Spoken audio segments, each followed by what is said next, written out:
Call the regular meeting of the Downtown Development Authority Board. It is Tuesday, July 21st, 2026, and it is 6:30 p.m. Could I have a roll call and determination of quorum, please? Chairperson Burgess. Here. Vice Chair Caruso. Here. Secretary Laurent. Here. Board Member Campbell. Here. Board Member Coe. Here. President Rutt. Here. You have a quorum. Thank you very much. Moving on to item number 3. Removal of minutes. A, approval of DDA regular meeting minutes of June 16th, 2026. Move to approve the DDA regular meeting minutes, June 16, 2026. Support. All in favor? Aye. Aye. Any opposed? Motion carries. I'd like you to make note that I'd like to add to the agenda, it would be 8E, compensation review. Move to approve the agenda with the addition of AE compensation review. Support. All in favor? Aye. Any opposed? Motion carries. Thank you. Item number 5, call to the public. The DDA welcomes comments related to the work and spirit of the DDA on non-agenda items.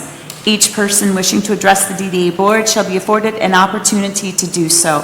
When recognized, please give your name and address and direct your comments to the chair. Comments on the agenda items may be allowed upon the calling of the item. Comments are limited to 3 minutes or is allowed by board chair. Do you have anyone that would like to address us this evening? Okay, thank you. Welcome, those who are attending. Moving on to item number 6, consent agenda. All items on the consent agenda are approved by one vote. Nothing there. Moving on to item number 7, financial matters. A, bill approval. It's the wrong section.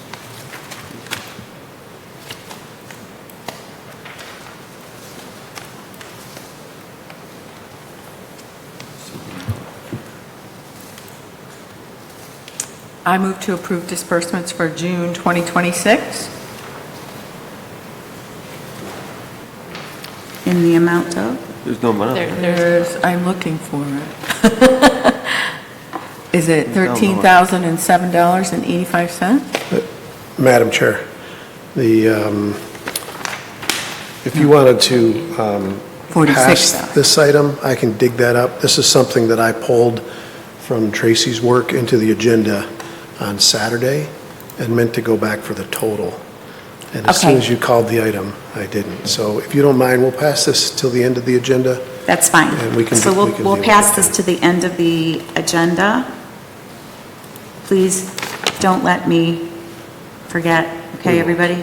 No, we need to pay the bills, so we will. 7A, okay.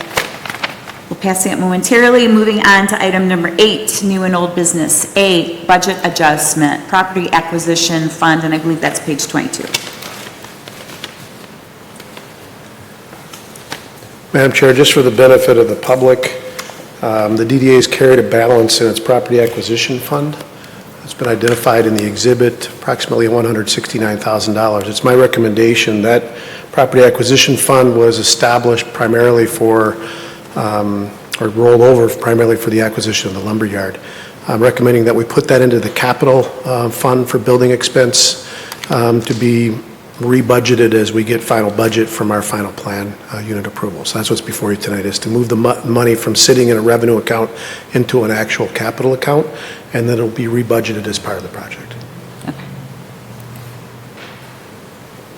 I make a motion to authorize an amendment to the 2026-27 budget, transferring the amount of $169,436 from GL number 248-000-676-4042 GL 301-901-971-000 capital outlay buildings. Support. Can we have roll call, please? President Rutt. Yes. Secretary Laurent. Yes. Board Member Coe. Yes. Vice Chair Caruso. Yes. Board Member Campbell. Yes. And Chairperson Burgess. Yes. Motion carries. Thank you. Moving on to item number B, authorizing payment, electrical field change, page 24. Madam Chair, as part of the project at the lumberyard, at a prior meeting, approximately April, we engaged R Electric, local firm, to do DTE service work. DT is ready to put that service work in the course of, as we have done throughout the project, taking advantage of scale of mobilization of crews. You'll see in the invoice there's 3 separate work items that I authorized in the field to take advantage of them having crews on site to basically save economy and scale. So they're a qualified vendor for us. They've done the work. Each of those individually could have been billed individually, and I could have just said that I approved it in the field without having a board resolution. And speaking with the clerk, because we've sought to have that paid in one, that it would be better if the board was made aware, which is completely appropriate. This is something that's being accounted and tracked in both of our grant with the public spaces grant with the county, as well as our funding and the bond funding. And so this is our transparency effort, to make sure you're aware that I approved these 3 field changes that totaled into the amount of the invoice. Triple R is doing a phenomenal job. I re-verified cost on this, as we've done with Mickey's Construction and others when we've done this process. I would attest and make a record that all of these prices are well under market for the work that was done. And so I would recommend approval of the invoice. Motion to approve the field decision of the DDA director acting as the GC for the general contractor for the lumberyard project and authorize payment to Triple R Electric in the amount of $25,875 from GL 301-901-971000 capital outlay buildings. Support. We have a roll call, please. Board Member Campbell, Yes. Board Member Coe, Yes. Vice Chair Caruso, Yes. President Rutt, Yes. Secretary Laurent, Yes. and Chairperson Burgess. Yes, Motion carries. thank you. Moving on to item number 8C, RFP fire suppression, page 28. Madam Chair, as a result of, hold on, I'm putting in numbers, so when we go back to that agenda item, I have the total. As part of the process at the lumberyard, review of our preliminary site plan, as you're aware, we've gone through a couple of steps with Planning Commission and the Village Council for our planned unit development program. Notable here is that's reviewed by everyone, engineering and planning, and for this purpose, fire. The fire marshal has reviewed our plan, has strongly recommended, because we're seeking a mixed-use development there that would allow us to do markets as well as events and other things, his strong suggestion is that we seek fire suppression for the main barn.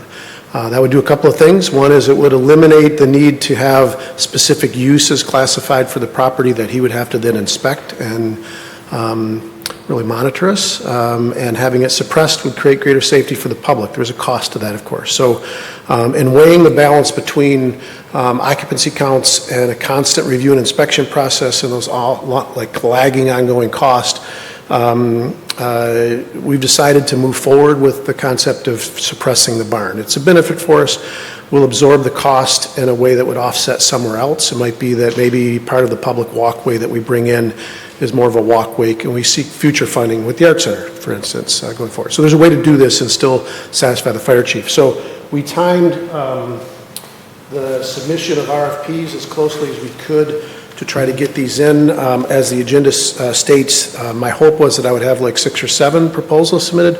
We had 2 submitted for the suppression work. In part, it's a smaller contract. It's an old barn. It's pretty straightforward. It is a valuable contract. We got 2. Surprisingly enough, the 2 were Pye and Barker, which is represented by a local agent here, and Summit Fire Protection out of New Hudson. Pye and Barker is actually from Grand Rapids, but they have local offices. The Summit Protection came in at $73,168, and the Pye and Barker came in at $73,852. They alluded on our field walk, these are the only 2 that showed up for the field walk, that it's very likely that they would be bidding on top of each other, so much so that Tracy and I joked today they must have talked, but of course they're professional firms that they don't. In verifying this with a couple of other local firms, they said, yeah, that sounds like you're really in the ballpark. So what I'm going to recommend to you tonight is we don't really want to wait until the August meeting, but because we only got 2 proposals, what I'd like to do is to have this referred one of two ways for your consideration. One is I want to confer with the fire marshal that the content of the way that they've put these forth, they're both comprehensive proposals. They look kind of the same. But I'd like to get with Fire Marshal Williams just to make sure that what he's suggesting on his review process, that this is satisfactory. Two is, I believe that, one is I was anticipating somewhere between 94,000 and 107,000. So the fact that they came in at just over 73,000 is a huge break and benefit to us. I don't want to lose the value of that by redoing this for a new RFP. What I'd like to do is I'd like to reconfirm with our general contractor that's doing all our carpentry, Mike Bartos, who's been great, and the fire marshal, and I'd like to get one independent verifying quote, and then recommend one or the other of these through our board chair and myself so that we can get this under contract in August instead of waiting a meeting. I know it's a little bit odd. It does comply with transparency. We validly RFP'd it, the timeline set forth in the memo. It's been a public record. In lieu of redoing this, I'd like to do that, to verify that these are good qualified bidders for the project, that the fire marshal is satisfied with the scope of work in either, and then work with the chair. If you're not happy with that, no problem. I'll get a third independent quote on the process and bring that back, but preferably at a special meeting. So I prefer option number one, that the board move to give direction to verify the quote and bidder and the fire marshal's acceptance of the scope of work, and then authorize the board chair and myself to move forward with the negotiation of a contract. That's my preference. If not, it would be refer it to either a special meeting or the next meeting on a reissuance of the RFP. So I leave that to your good discretion. I think seeking the fire marshal's acceptance of those, I think that's huge. So, I mean, if you do that, then I'm good with moving forward. And again, for the record, not anything to do with cost. It's only to do with scope for what his expectation is, because it's a Correct. historic preservation project. Correct. Just making sure that he doesn't see anything that would cause any alarm bells for a re-review that would cause us to have significant change order. That would be the purpose of it, so. And he would be the person to ask. Okay. Can I add a couple thoughts? Thank you sorry for my tardiness, came from another meeting. While this isn't something that we're excited about, and you can see that in the background brief, I will just share that I've met with the fire chief and the fire marshal multiple times on this, and there are concerns. Yes, the historic preservation code could be potentially applied here, but just to be candid with the rest of the board, it's going from a storage barn, to what we hope is a great bustling event venue. And we might have a wedding one night and a farmer's market the next day. And so there is great concern about not having fire suppression in the facility. And I will say, to the fire marshal's credit, there are certain other things that he was wanting, requesting, like pavement on a lot of the surfaces. He's willing to waive some of those things, so access to buildings. But this is one, as Matt, I think, properly stated, strong preference, if not demand. I think it's leaning on demand, and not because we're trying to be more strict. It's a complete change of use. And the purpose of the site, of the building, is to hopefully be an amazing gathering place for decades. And so I do agree that we should have and plan for the proper fire protection, even though it is an added expense. Remember, when we bought the property, we weren't sure if we were going to save any buildings. So, how would you forecast this? I mean, we're hopeful we could. So, anyway, I just wanted to share that we have been talking about it, and the fire department is very understanding that this is a great community project. We're not trying to add any expenses. However, I think this makes sense. So, Yeah, I agree. I think it's needed and necessary expense. I mean, it's something that's for safety of the public. There's nothing more important than public safety, so I think it's very much needed. We don't need to tax them all. no. Yeah, and Marshall Williams has been great about it. I mean, I love the point of the fact that it eliminates future use questions, which is a huge benefit for us. So it's an expense, but it's one that we can absorb in other ways, and he's been great about parking areas, things like that, so. In a motion, would you need like an amount not to exceed? Yeah, I would put not to exceed 74,000. Both of these existing quotes, I mean, they came in right on top of each other. We're not going to do any better than this. I mean, both of these firms were really diligent in what they did. So I would say not to exceed 74,000 with the secondary authority of the chair would be great. Okay. So I'd be willing to make a motion to authorize the DDA Executive Director and the DDA Board Chair to execute contracts with one of the, is that the proper executed contract with one of the bidders not in an amount not to exceed 74,000 after conferring with the fire marshal, the building contractor, and a third party, an external reference point? We'll verify the Yeah, quote. and to verify, to verify the quote. Support. Could I have a roll call for this, please? Board Member Barnett, Yes. Chairperson Burgess. Yes. Vice Chair Caruso, Yes. Board Member Coe, Yes. President Rutt, Yes. Board Member Campbell, Yes. and Secretary Laurent. Yes. Motion carries. Thank you. Moving on to item number 8D, student interns, stipend approval, page 50. Madam Chair, fairly self-explanatory, but new since I've been here. I'm maybe taking a page out of our good supervisor's book and others to utilize young talent in the community, where we have a need to really clean up our social media back end for our content piece. It's something that Ms. Campbell's Committee on Org has talked about extensively with the Illuminators. An opportunity arose from a couple of Lake Orion parents that have one, it's a senior, Alyssa Crowley's a senior at Oxford High School. She lives in Lake Orion. And Claire Jenkins, who's a recent graduate. Both sharp kids, honor students, champion dancers, if that makes a point. Most importantly, they're willing to sit down and help myself and staff do some organizational background on how we file and store and how we fix things. There's a lot of technical stuff that Tracy and I have to figure out on Instagram. And so forth. So what's being proposed to you is a short-term internship with 2 students. We would give them a stipend for the amount of time. They are going to spend a significant amount of time with us. It's a good business opportunity for them.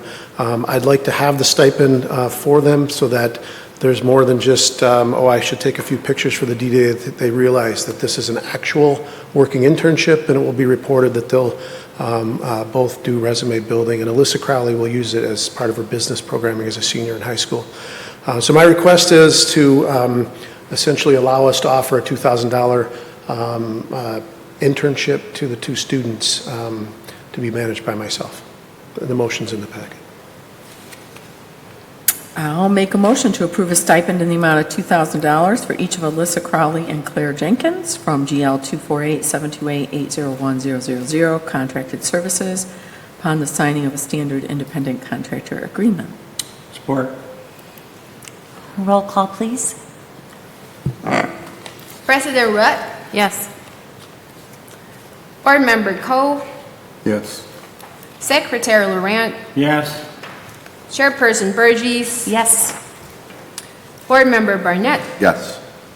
Board Member Campbell, Yes. and Vice Chair Caruso. Yes. Motion carries. Thank you. Now we're moving on to 8E. This is the add-on compensation review. Should be the stapled paper that I gave you sitting at your seat. So, Madam Chair, this is before the board tonight. Everybody's, acutely aware of our budget and what we did in our budget with the restructuring of how we're staffed. Just as a refresher for the public more than all of you, we eliminated the assistant director position, which was compensated at $71,000 with an option for benefits. It ended up being a benefited, insured position. So that position ended up costing us just short of $110,000 as an all-in. So we restructured the budget to say, can we do some of our core marketing and other functions for a more directed position at 52, and then an administrative coordinator, and we bolstered a grounds position, which we desperately need for things like snow that are now suddenly coming. All of a sudden, I'm thinking about snow in the middle of July as we're watering flowers. All that said, we had an opportunity, and this board approved the hiring of Tracy Woodrum as the administrative coordinator from an hourly position amount. Tracy's proven to be a more significant resource than just a standard coordinator position. I'm not recommending that we, at this time, change titles and budget structure, anything else. What I'm recommending is that we account for the fact that there has been a substantial amount of reorganizing work, both in the elimination of the assistant director position and what that did, but we're able to pick up on some of the cleaning up of just the core organizational things. We have file systems that are in our shared drives that are dating back to 2004 and 2007, and this is in part the student interns to help us clean up some of the media side of things. And so what I'm recommending is that we consider changing the hourly rate of the administrative coordinator position. That comes with the weight of I have not pursued that more full-time position that would be marketing-based. That's in large part because Tracy and I right now are making that happen. As was attached to my report, your director is creating things for the big full pages in the review, and everybody seems to think they're pretty good. So what's before you right now is an added agenda item because there is some fairness to the fact that I have asked her to take on some things that are a little bit more full in scope, what's there, and her capabilities are certainly there. So what's before you is to consider a compensation increase in the hourly rate for that position, not to change it to a full-time eligible position at this time, but to address compensation. So I've put in your little packet before you on page 2, because I did an analysis of, well, what's the cost to us by doing all of these things? Right now it's at $20 an hour. It costs us about $40,000 a year for this position. In the budget, it was a little bit less because we only had said 28 hours a week. In the absence of a third arm to this, then really we should expect that it's going to be more in the mid-30s. It's not recommended that we push this as a 40-hour-a-week position, although she's been logging more than 40 hours in the transition because we get into labor reporting requirements. And so if we hire somebody in a part-time, non-eligible position and then we have them work 40 hours a week, it's long-term that becomes problematic. And so for right now, this is more of a equitable ask, is that you would consider raising the hourly rate, and that would be in fairness to the amount of work that she's doing and, quite frankly, the quality of work. So that's what's before you right now. Yes. I just want to say that, again, welcome Tracy, but I have seen a huge difference in the quality and quantity of work and what's getting done in a timely manner. And I know Tracy's expertise and have known her for quite a while, and she used to work for the DDA. For those of you who don't maybe know that, she did work for the DDA when Suzanne Perot was our DDA director, 2010, 11? 2010, 2012. Okay, yes. But she's extremely knowledgeable, has the history, lives in the community, which is very beneficial to the organization. And so I would fully support this and more, actually. The only question I have is just, I support it, and I know I've worked with Tracy, agree with everything Elena just said. Do we have an issue, I don't know if because the number of employees or we're under different rules, but 29 hours is the max we can have a part-time employee without offering benefits at the township? I know we have, I don't know if it's because it's a smaller group, but just, that's my only question, is if the number of hours will force us to, under Affordable Care Act, to require us to provide health care. This is why you run a good organization. I don't know the answer, Chris, to that. We are an exempt organization because of our size and the scope of that exemption. I know there's a difference. I just don't know what the numbers are, but maybe we should just, that's my only thought. I apologize that I didn't. No, that's okay. It's a good question. Other than that, I agree with what Ms. Campbell said on every point and see the need. Yeah, I've been looking at it more from a dollars and cents than a total reporting, but. I'll make a motion to amend the rate of pay and expected hours for the position of administrative coordinator to $27 an hour, not to exceed 70 hours bi-weekly, based on the scope of work in the description as such, other reasonable duties, and may be defined in writing by the executive director and the employee. Shouldn't, Should we put a time frame in there for the next 90 days and then review it? I'd be Darwin, fine. do you know the answer to that question on the number of hours before we're required to offer health care? I thought it was 32. Yeah, that's what I, But I can check real quick. oh, I was gonna say, otherwise, could we make the motion subject to verification? I was going to say, we just need to add that subject to, yeah, we need to know that. Oh, Darwin. looking it up Yeah, right now. he's looking it up right now.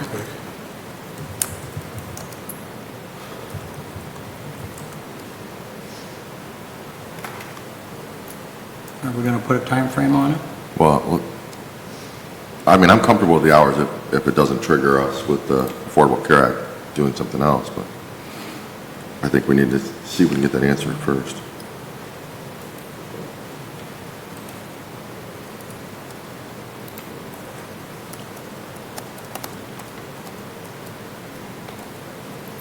I couldn't recall if it was 32 or 35. So I I just don't know for sure, Yeah, so I don't know. it won't be helpful if I add 2 cents. and I missed it. Pardon me? Why not 30? Dollars an hour? Good if you like. I mean, that's just the motion he made, so. Unless you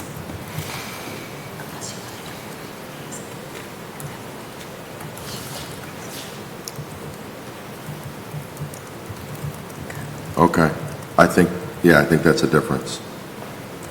Employers with 50 or more full-time equivalent employees must generally offer affordable health insurance to employees who average 30 or more hours per week. That's why we set our part-time at 29. 30.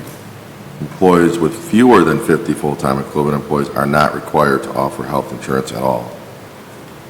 They may choose to do so voluntarily. So that's the concern we have at the township. If we have a part-time employee that's regularly working more than 30 hours, it triggers the offer of health care, which in our case is about $23,000 for a family. So it makes it go way up. Yeah. So it doesn't, I think because of our size, we are not required, unless you see something else, Darwin. I just did a quick search. No, I'm finding the same thing. I need to modify my motion. I just realized that I said the wrong number here. The number should be 27, should be $30 an hour, not $27 an hour. Could you just restate the motion? The motion to amend the rate of pay to and expected hours for physician administrative coordinator to $30 per hour, not to exceed 70 hours biweekly, based on the scope of work and description and such other reasonable duties as may be defined in writing by the executive director and employee. Also Second. Oh. Any other discussion? And one more quick question. Now, you said we're not actively working to fill that other third-person position? Well, we're working with Brian Winter right now and a few others to get a more technical understanding of what we can do independent of a live body and the cost of it all. So give us until next meeting to really have a good update on that. It's been held for budgetary reasons, and in all fairness to Tracy, it's kind of been held because she came in with a lot of ability. I mean, to do this type of work, and we've just got to figure it out. So, you know, I mean, guys, for the public and everybody else, it's like, well, listen, you know, you seem to have needs for salary for employees, and I will say that, you know, both organizations, the village and us, but particularly us, for what we pull off with 2 of us is pretty amazing. And with that comes the caliber of person that you would want, but also comes with the ability to hang on to them. For me, I'm crazy enough that I want to finish this lumberyard project before you all chase me out of here. But it's a difficulty. So the answer is we're going to hold off, but we are going to be really strongly looking at the seasonal spot of how we can better offset some of our maintenance work. As you know, as in my report, you'll hear there's only so much more that I can do there before it gets a little bit too much. So we're going to focus, Ms. Rutt, on that seasonal side. How do we really balance that long term? If Ms. Woodrum is able to make this work and we kind of go forward with her, then we'll ferret out the rest of it. Madam Chair, could you restate the hours you said not to exceed 70 hours biweekly. 70 hours? So 35 hours weekly, 70 hours biweekly.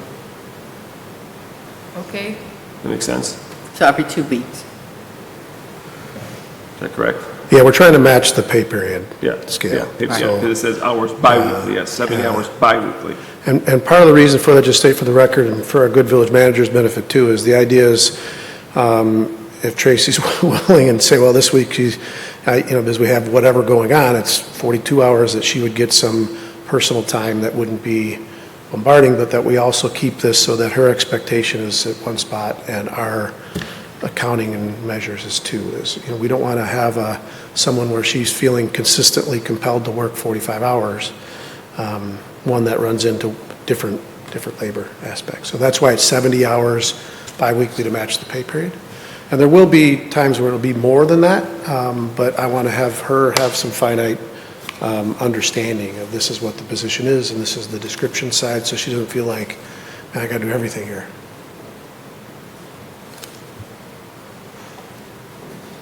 Are we good? Okay, And that would require a roll call. yes. Vice Chair Caruso, Yes. Board Member Barnett, Yes. Chairperson Burgess, Yes. Board Member Coe, Yes. Board Member Campbell, Yes. President Rutt, Yes. and Secretary Laurent. Yes. Motion carries. Thank you. Madam Chair, if you could return to the 7A bill approval. If I'm adding up the invoice distribution and the 2 credit card reports, it's a total of $61,130.52. 61, 130, 52? Yep. Okay. So did you make that? Were you starting to make that motion? I did. Okay. So I make a motion to approve disbursements for June 2026 in the amount of $61,130.52. Support. Roll call. President Rutt, Yes. Secretary Laurent, Yes. Chairperson Burgess, Yes. Board Member Barnett, Yes. Board Member Campbell, Yes. Vice Chair Caruso, Yes. and Board Member Coe. Yes. Motion carries. Thank you. Now moving on to item number 9, reports, resolutions, and recommendations. A, financial reports, page 55. That's our standard report. It's in a different spot. That's why because it's usually on the consent agenda. But I'm like, well, it's a report. We should put it in reports. So, Janet's gone now, so I get to play with the agenda. So. But it's just the standard motion. Just motion to receive and file the financial reports for June 2026. Support. All in favor? Aye. Any opposed? Motion carries. Moving on to item number B, Executive Director's Report. Madam Chair, we've been busy. I've been so thankful to Stephen Brenner, our part-time, who's keeping the flowers going as best he can. There's a few baskets that, man, it's been warm, and it's breezy. So when you combine warm and breezy and something that's 14, 16 feet in the air, it's hard to keep it going. So we have only 4 baskets. We'll swap those out. That's why we have extra. So Stephen's been great. He's been learning. He learned how to hook a trailer to the back of my Jeep. He's a good kid, and I'm glad that we have him on staff for the summer. We've been doing lots of other things. Our storage unit got up to $386 a month at Sparebox Storage. It's a great place, but it's too expensive for us to spend taxpayer money. We have storage in our basement. We have new storage containers at the lumberyard. And so that gave us the call out to cancel that. For some reason, Tracy and I thought doing it right when we're doing the Great American Main Street Award would be a good grand time to do it, and it's 106 degrees out. I'm blaming her for that. But we're out of the storage, it's all moved, and so things like that do take some time. We do have a lot of debris right now, and I call debris old stuff. Like we've got cool stuff that we should save, that our streetscape signs that just kind of reflect who we are in the past. All that's in our foyer right now, so if you visit our office, God love you. It's good, but the storage unit's good. America 250, we did a great job, the community did, I should say, mostly Rowan Dantzler. So he dressed up as a patriot and stood on our gazebo stage before our first Ella Live concert and recited the Declaration of Independence. Communities across the country did that. Each community did a little bit of different. Our community, I shared some historic anecdotes of what it meant to the country at that time, and Cesar Rodney, who came from Delaware. If you don't know the story, Cesar was re-suffering cancer. He had facial cancer, wore a scarf over his face most of his life, and was sick with pneumonia. This is all true story. And Delaware was split vote, and it was very important to the colonies that they had a unanimous vote for the Declaration because it would have been perceived internationally, particularly by the French, much differently. So Caesar got on his horse and rode 80 miles. And you think that's not a big deal. Well, back then it was a big deal.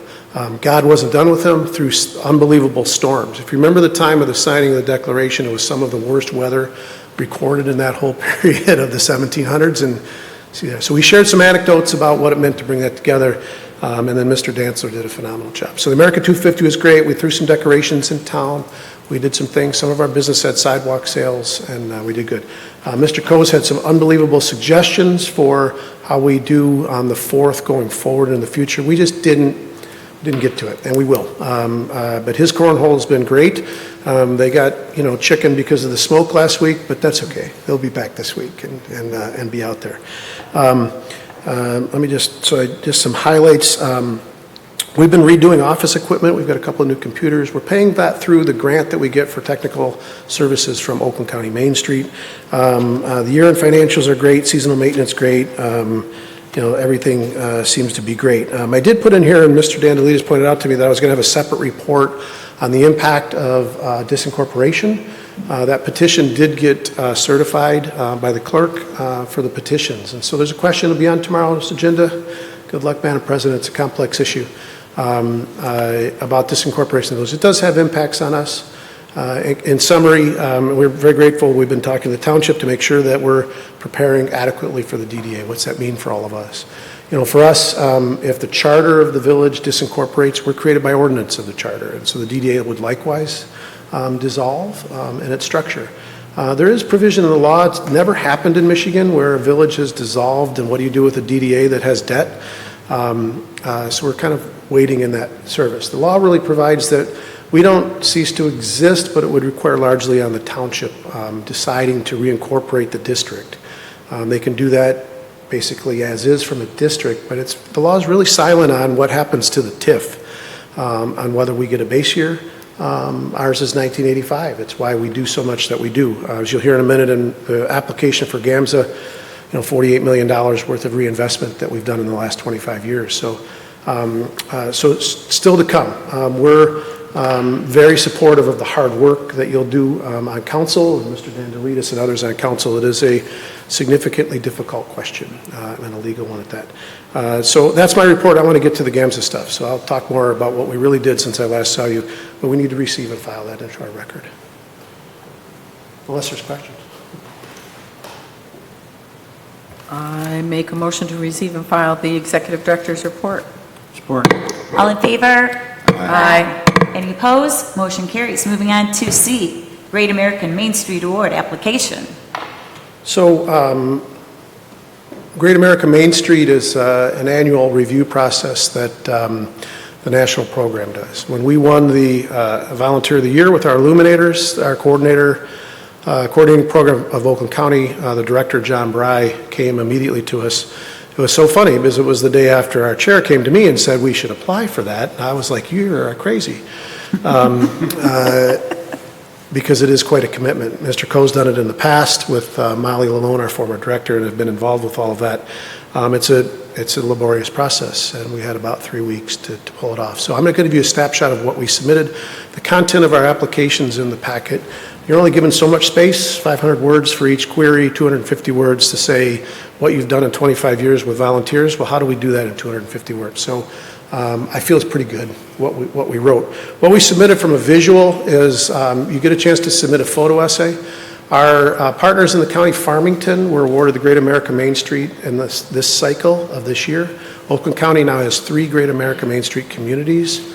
It's the largest and only county-based coordinating program. So there was some question, would they consider us?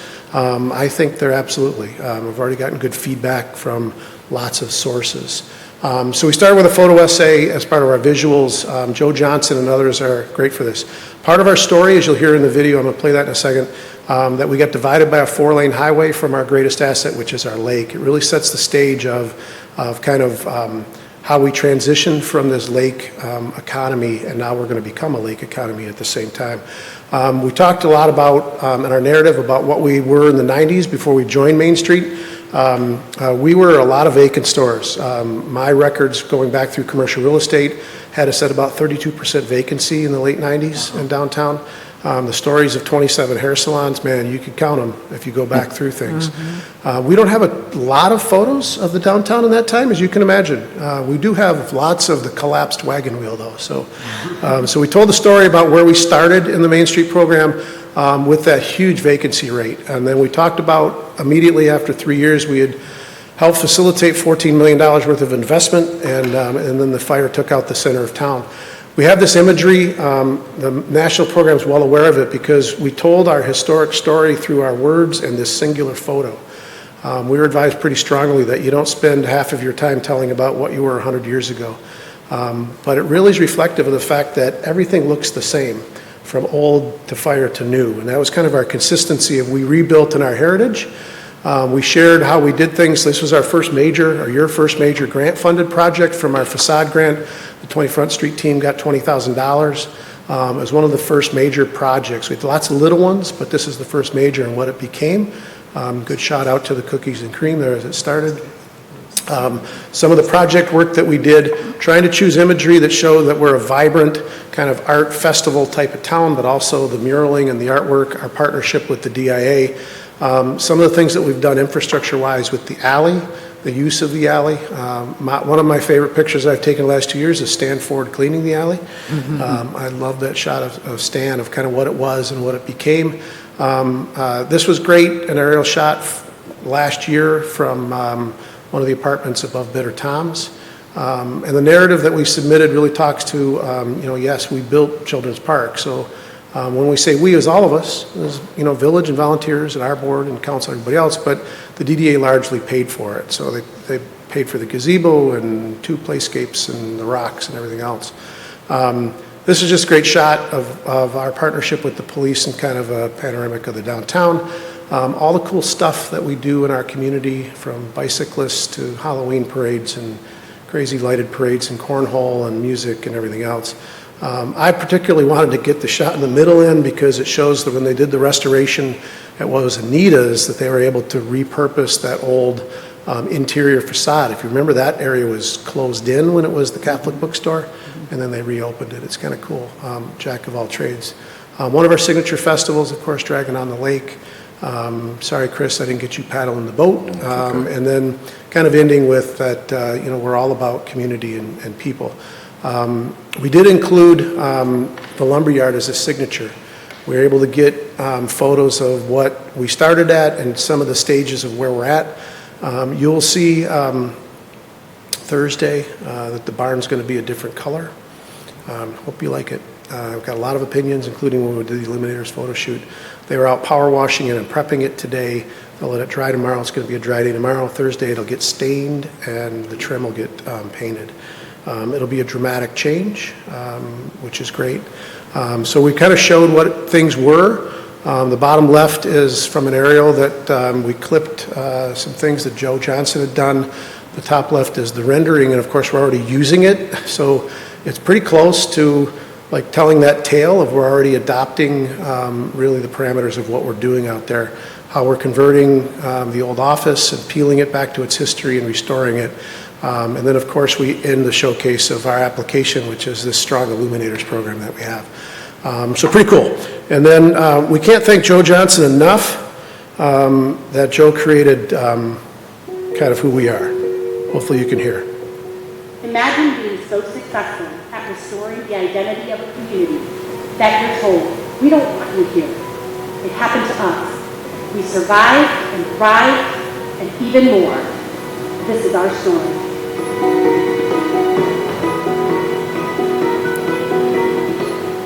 Orion was born a destination. For generations, visitors arrived by train and trolley to experience community built around recreation, connection, lifestyle. And over the decades, we've become the motto where living is a vacation. But by the late 1990s, the trains were long gone, and our four-lane highway separated us from the lakeshore that had built our economy. Vacancies climbed, investments disappeared, and historic buildings struggled. We needed a desperate change. So 25 years ago, Oakland County, our coordinating program, introduced us to this thing called Main Street, and boy, we were in from the beginning. Everybody got to work, and we turned ourselves from the land to hair salons as a place for volunteers, and community leaders really came out. In the first 3 years, more than $14 million of new investment, more than 1,000 hours of volunteer time. Everything seems to be working. And we took our first gut punch. A huge fire came to town, burned down half of the core of our historic district. We could have turned around. We could have said, yeah, that was a good effort, let's do something different. But instead we doubled down. We rebuilt. All of history was returned. All the facades were restored.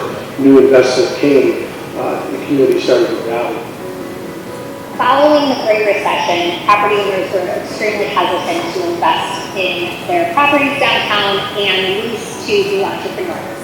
A group of folks, as part of the Main Street program, came together and said, we can do this ourselves.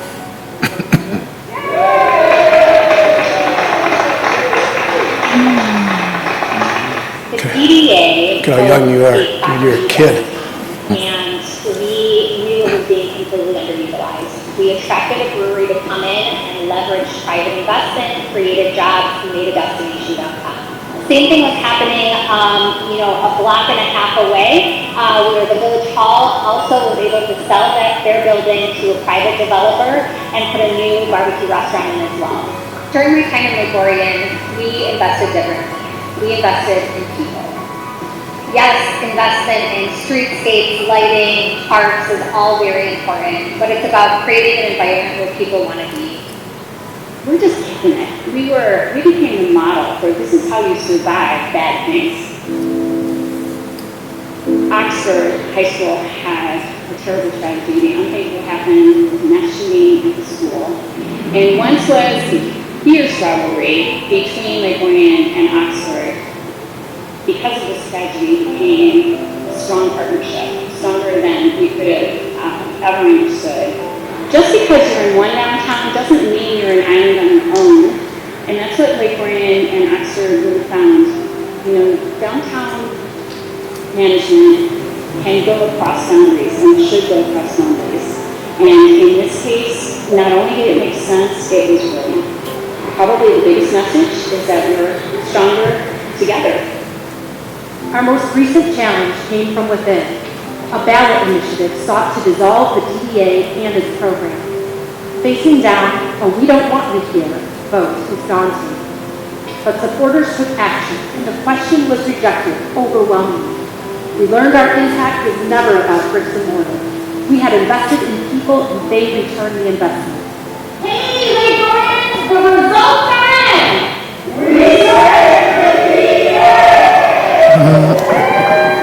Within 2 short years, those same volunteers formed the Illuminators. So the Illuminators, passionate group of individuals who love their downtown, who care about their downtown. We started in the summer of 2025 with a small handful of people.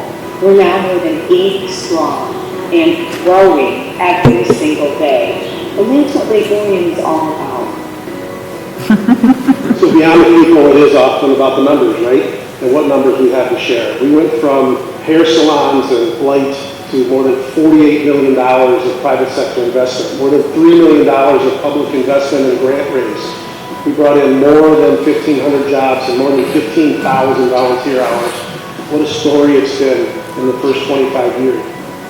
Our greatest achievement has been inspiring an entire community to become who it has always been, a destination, defined not simply by place, but by people who believe in one another and in the future they are building together.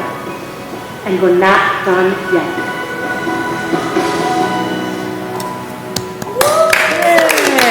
That's awesome.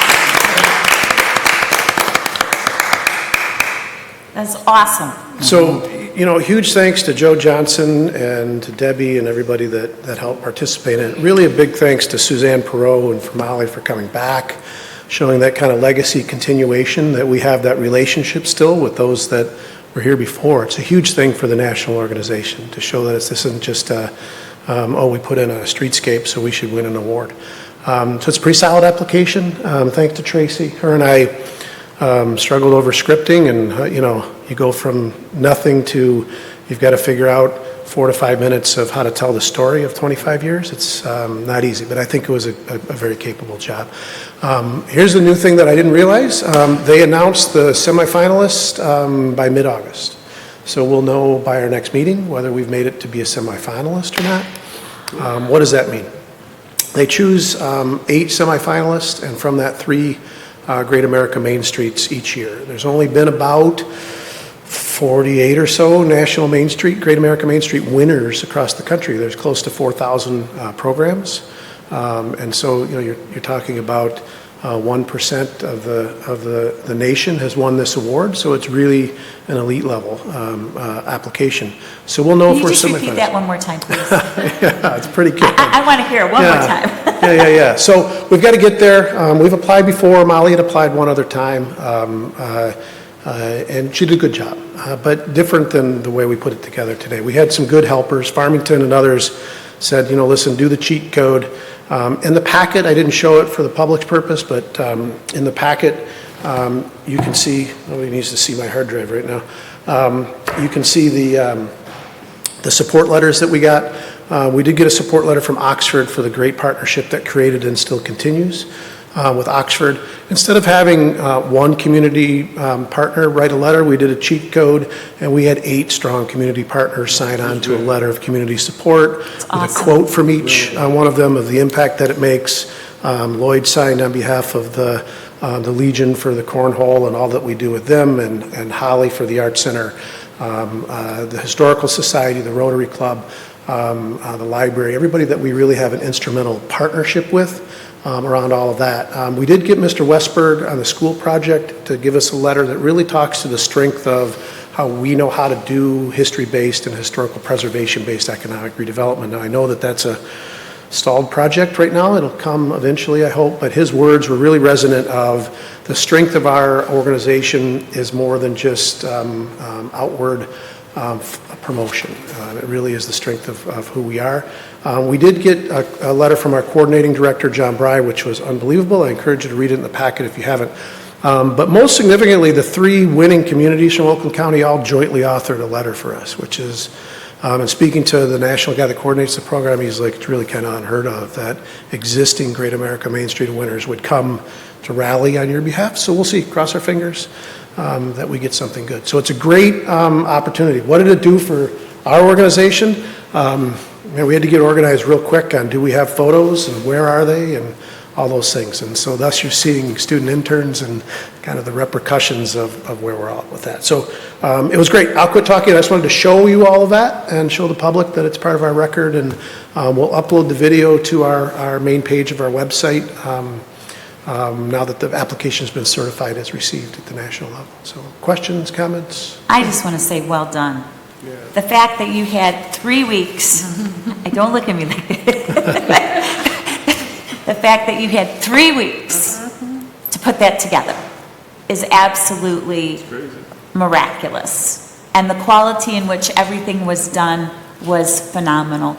And I will tell you, it just speaks volumes in regard to the relationships and the partnerships that we have with people in our community who would literally drop what they're doing, look in archives and find photos and it's just amazing. If everybody knew all the crazy that went into the last 3 weeks, literally, am I exaggerating back there? Literally, all the phone calls, all the texting, I need you to come right now. No, we don't need, not now. All of this crazy stuff. But that is an amazing application. And I am so very, very proud. The fact that nobody understands how much work went into 3 weeks. What would you say? How many hours a week were you guys working? You were working 46, what were you working? Well, you don't want to, know. What's often missed by the public is the extra things that go into everything the DDA does. And so life still has to go on with that. And there's, we've got new facade grant applications. We've got a couple buildings downtown that are quietly transacting into new businesses. Life keeps plugging away. You still have to do that. You've got to facilitate property reports and all that. So all in all, it was just great. And in the meantime, we did host America in Bloom. I know you're all aware from the last meeting. We've got great feedback from them. If we can pull it off, which we will, we'll apply for a couple awards, try to compete with our partners in the bigger township on winning an award from the America in Bloom, since there's such an honored program at the township level too. So it was great. It took a lot of time. But I'll be honest with you, the biggest thank goes to Joe Johnson at On TV. If Joe wouldn't have stopped what he was doing and fit us in that little compressed time, because remember, 4th of July was in the middle of those 3 weeks. And so Joe was just a champ. And we got right down to the end, had everything done, sitting at my kitchen table, hit submit, and it says your video file's too big. I'm like, oh, you've got to be kidding me. It's the last day. So I called Tracy, Tracy called Joe, Joe called me. No worries, I'll fix it. Like 6 minutes later, condensed version, completely playable and submittable, was in my inbox, and it was all good. So, but I had that panic moment, like, there's no way that this 200 hours of work is going to go down the toilet. But it was good. It's really a reflection of all of you. I've been a small part of it. Tracy's been a small part of it. But, Debbie, you've been on since ’09. I mean, you've lived the bulk of that video. And here's the last thing I'll say, and then I'll shut up. I love to talk, but I'll shut up on this. God works in really interesting ways in our lives. And this community has gone through all kinds of things. We've gone through fires, and we've gone through election results, and we've gone through all kinds of things. And our resiliency is that when we all come back to like who we are, like this great heritage community that all kind of just jives on like our history and our buildings and this cool place to hang out. And when we lean back into that, God really shows favor to us. And I know your meeting tomorrow and the meetings that come are going to be tough. These things are really tough.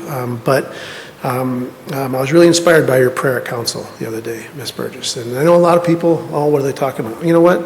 I'm sorry. But in this case, we're all doing some really, really, really beautiful things in this community. And it's not us that's doing it. We're just the servants. It's our hands are being used for a greater purpose. So with that, we do need a motion to get in our record, so somebody in the future can say, who's the nut job that talked about God?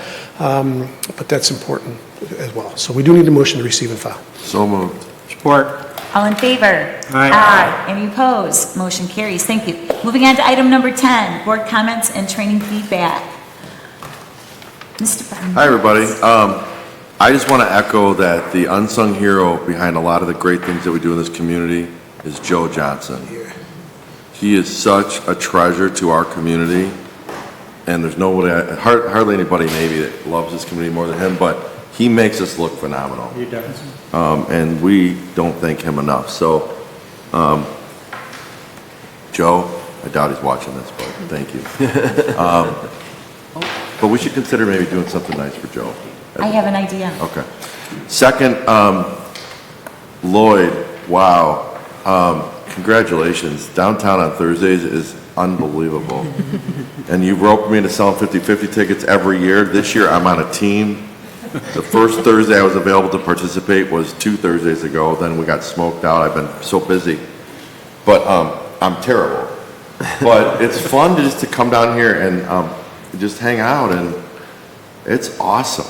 It is. The energy that you and your team have created on a Thursday night is incredible. So congratulations. That's really cool. Thank you. I'm mad that somebody beat my 50/50 sales record, so I got to come back and regain that. But and then just last, our police and fire millages in the township, police and fire in the village fire, have expired. That's 100% how we fund our public safety in our community. So I'm not telling people to vote yes, but there have been some confusion and some questions about these are in addition to, and just to be clear, they are the previous millages that were passed in 2020 we were collected, they went through this winter's tax bills. They're expired, so these 2 millages replace those. And if there's an FAQ on the township website, if you're interested, Friday, Township Talks will be the fire chief, myself, and one of our sergeants just answering questions. Not telling people which way they should vote, but just want to make sure people are fully informed. And that's the one thing we've heard a little bit out there in the community is that we're asking for extra things and we have enough funding. And just to be clear, we have 0 funding as it sits today. And it's okay, this is the plan. We always have to renew these every 6 or 4 years. This is a 4-year. But this is 100% how we fund police and fire in our township and village. Thank you. Good to see everyone. Well, since we're on voting, I think we need to take a good hard look at who our candidates are this year. Maybe we can get them before us to have a conversation with them. We really, in my opinion, it'd be good to replace some of the people we currently have on our village council and with some fresher thoughts. So we should take some steps to get in that direction. How's that for non-political? There you go. Perfect. It's been a weird summer with the hot temperatures, but despite that, Matt and crew has made those flowers look beautiful.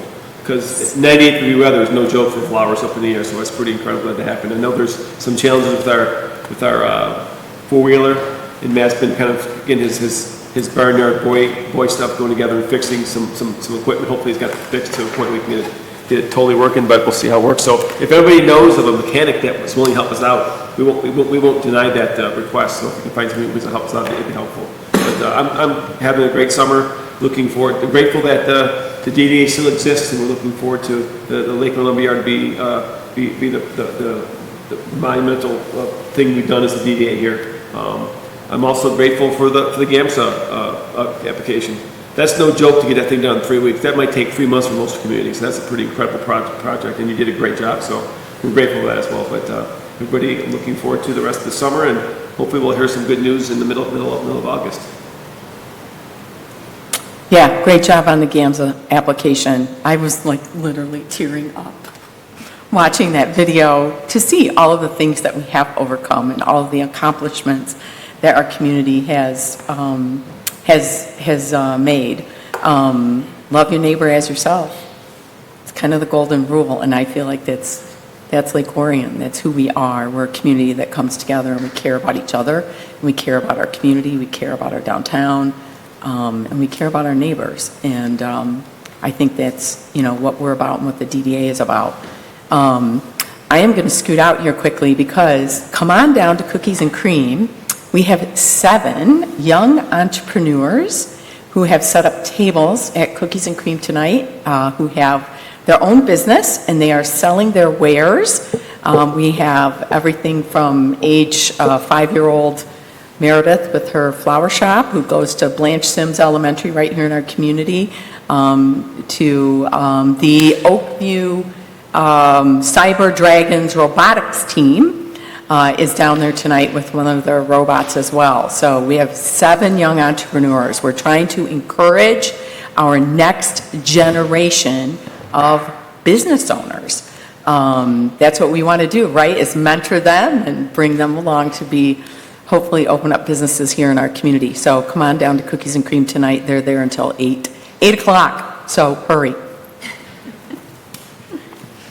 Just to give a shout out to Elena for that vision for seeing the young entrepreneurs and inviting them in and investing in the next generation. Our youth need that, and so very grateful to Elena for her example in doing that. Also to echo the other comments about Joe Johnson's involvement with the GAMSA application and just in the community. Every ribbon cutting you go to, he's there, and he's there with a smile and with energy, all the different downtown events. He just does a really great job. He's a champion for our community, and so huge thank you for, I'm sure, the extra time and rearranging things to help us get the GAMSA application in. He is a treasure for our community for sure, and just want to thank him and the staff and everybody else involved in turning that application in. That was very, very well done. All the pictures, the reporting, And yeah, looking forward to the rest of summer as well. We still have, when July hits, I'm always like, oh, summer's over already. But we still have enough summer, so get out there, enjoy the lake, be out there. I know my family heads down to Greens Park even just for a few minutes to jump in and cool off, and so go enjoy our great outdoors. So I want to say the same thing about Joe Johnson, too. I've been able to work with him on, different things in the past, and the guy's, he's amazing. He really is. When you call him up and, tell him you're doing this or that or whatever, and could he cover it, and he never says no. He's great, so whatever you want to do for him, I'm all for it. As far as the flowers go, we hear so many comments about it, and, you have no idea how many customers, and just people walking around, the comments that, we hear them make, and we get a lot of foot traffic around our store and everything, and we hear it all the time. So they're fantastic. It's, and I've been thinking, what could you do for the fall, Matt? Can you make them look just that cool in the fall as well? Something else that this is a little bit different, the lot on the corner of Anderson Street and Flint Street. I know that there's a building going up there sooner or later, and I brought this up last year, and I want to bring it up again because my gut feeling is it's still going to be empty when we go into the fourth quarter. So if there's anything at all that we can do with that, with the person that owns it, if we could open it up again for parking, maybe put some gravel in there and make it look nicer. It's, there's weeds growing up in there and everything. It just doesn't look very good. So anyways, it would be, I think it would really help us out, all the businesses going into the fourth quarter with that extra parking.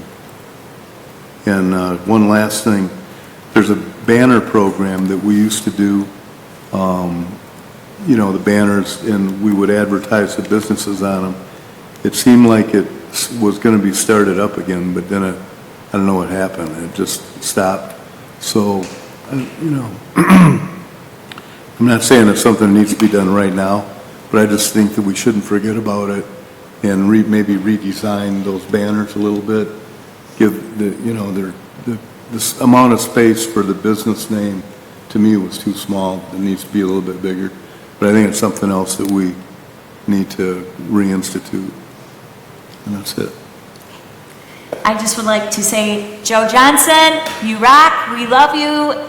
We couldn't do this without you. You are greatly, greatly appreciated. I also want to tell our executive director, I know you were ready to pull your hair out because our four-wheeler, has some health issues, but we appreciate the early hours that you have been out watering flowers, the late evenings that you have meandered downtown checking flower pots to see if they're dry or not, all those extra things that you've been doing to make sure our downtown looks so inviting. It is greatly, greatly appreciated. And Tracy, girl, I'm telling you, you've been in the hot spot. You have just tried to keep everything going while he's been here and there and doing this and doing that and getting this information and meeting with that person, and that stuff does not go unnoticed. It is greatly, greatly appreciated. That's the only way that I am positive that this application was able to be submitted in 3 weeks. Because you had relationships and partnerships with people because you live in this community, and they were vital to the assistance of this moving forward. I just want to say, yay, the GAMSA application has been submitted. I've been wanting this for I don't know how long now. It's awesome. I'd also like to thank our amazing township supervisor for always opening his door when we need counsel or when we need assistance. I have a little idea of how tough your schedule is. But I want you to know we do not take that for granted, and we greatly appreciate you carving out time for us. We love our downtown. Well, our downtown loves you, and I just want you to know we're very thankful for that partnership. Of course. And I want to thank all of our board members. You guys are amazing.